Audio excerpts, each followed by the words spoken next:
मी कोर्टासमोर गेलो, कोर्टाला विनंती केली की मला मिटिंगला जायचं आहे आणि आजच्या दिवस मला परवानगी द्या. आणि इथं एक सुद्धा चेअरमन नाही. एमडी सोडून द्या, एमडीला काय अधिकारच नाही.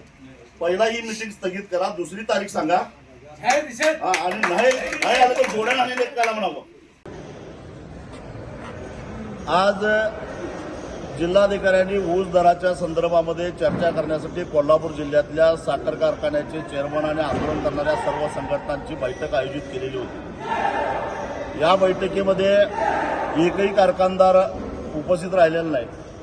एक दोन एमडी उपस्थित राहिलेले होते, बाकी सगळे शेती खात्याचे कर्मचारी होते. हा खरं तर कोल्हापूर जिल्ह्यातल्या शेतकऱ्यांचा अपमान आहे.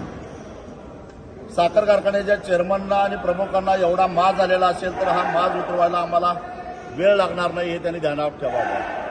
आणि म्हणून जिल्हाधिकाऱ्यांना आम्ही सांगितलं की बैठक स्थगित करा. पुन्हा जी बैठक होईल त्या बैठकीला जर कारखानदार आलेले नाहीत तर त्यांना ताळ्यावर कसं आणायचं हे आम्हाला चांगलं कळतं. आम्ही त्या पद्धतीनं त्यांना वटणीवर आणू. परंतु साखर कारखानदारांचा हा जो मस्तवालपणा आहे, हा मस्तवालपणा मोडून काढल्याशिवाय आम्ही स्वस्थ बसणार नाही हे त्यांनी ध्यानात ठेवावं. काय गंमत चाललं, मला सांगा की 15 तारखेला कारखाने सुरू झाले, आज तारीख 9 आहे.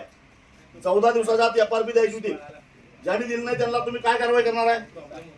काय कारवाई करणार तुम्ही त्याच्यावर? ठरवली काय FRP कुठे?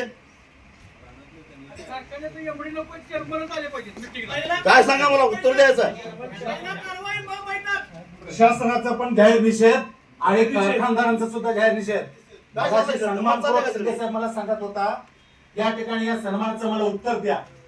कलेक्टर ऑफिसर एका ब्रिटिशांनी कलेक्टर उंचावर बसायचं, बाकीच्यांनी खाली बसायचं. देशाला स्वातंत्र्य म्हणून 78 वर्षे पूर्ण झाली. कलेक्टर बिलेक्टर हे जनतेचे सेवक आहेत. आई येस ब ब बदक क क कणीदार ख ख खमंग ग ग गोकुळ तू हा. अगदी घरच्यासारखं. कणीदार खमंग म्हणजेच गोकुळ तूप.